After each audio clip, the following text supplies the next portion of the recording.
নমস্কার বন্ধুরা, আমি সুমি। আপনারা দেখছেন সুমি রান্নাঘর। তো আজকে সর্ষে পটল রান্না করে দেখাবো।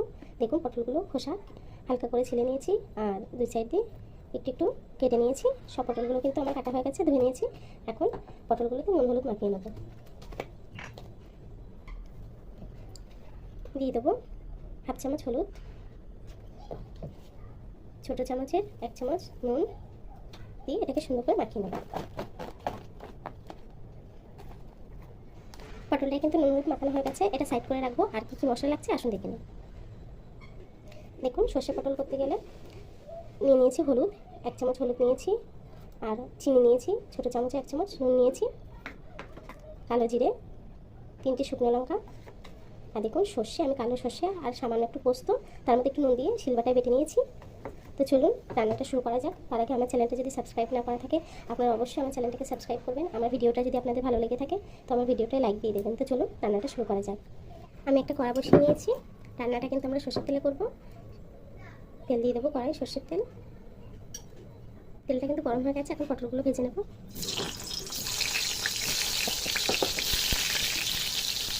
আমি পুরো পটলটা কিন্তু একবারে ভেজে নিচ্ছি।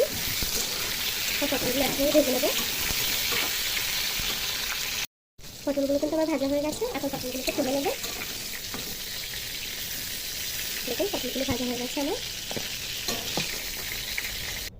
কালো জিরে আর শুকনো লঙ্কাটা দিয়ে দেবো।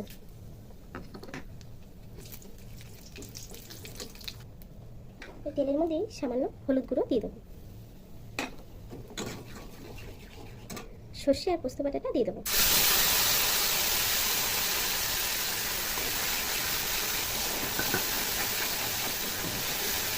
ভালো করে মশলাটা কষিয়ে নেবো। বাটি ধুয়ে সে পোস্ত বাটা আর সর্ষে বাটা একটু বাটিটা ধুয়ে জল দিয়ে দেবো। কিছুক্ষণ সর্ষে কিছুক্ষণ কষিয়ে নেবো যতক্ষণ তেল না ছাড়ছে।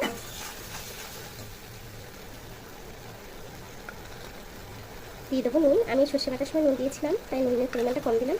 আপনারা নিজের আন্দাজ মতো দিয়ে নেবেন। দিয়ে দেবো সামান্য একটু চিনি।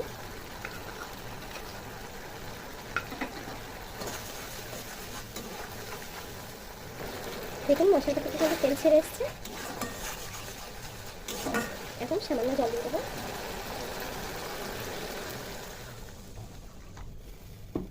যতটা গ্রেভি রাখবেন ততটা জল দিয়ে নেবেন। ঝোলটা কিন্তু ফুটে গেছে। এখন ভাজা পটলগুলো এখন দিয়ে দেবো। ভেজে রাখা পটলগুলো দিয়ে দেবো।